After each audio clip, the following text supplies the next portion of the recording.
Hello guys, আমি সুমন। আপনাদেরকে পিজোস খাবারের স্যারের ভিডিও 30 দিনে 500টা সাবস্ক্রাইবার করা ডে 3।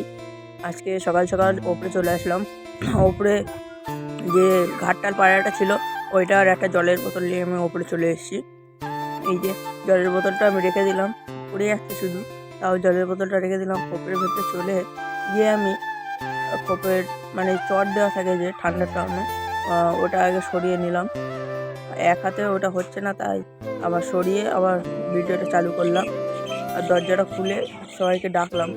আয় আয় আয় আয় আয় আয় আয় আয় আয় আয় আয় আয় আয়, তবে এক্ষুনি চলে আসবে। ওই চলে এসছে, আর আমি গমটা বের করে নিলাম। গমটা বের করে এই একে একটু এই খাঁচার থেকে এই খাঁচাতে আমি দিয়ে দিলাম, কারণ ছোটো খাঁচায় সারাদিন থাকতে পারবে না, এদের খেতে দিয়ে দিই। আয় আয় আয় আয় আয় আয় আয় আয়। আর সকলকে একটু বলছি সাবস্ক্রাইব করো, তো আমাকে একটু সাপোর্ট করো, সবাই একটু আমাকে সাপোর্ট করো।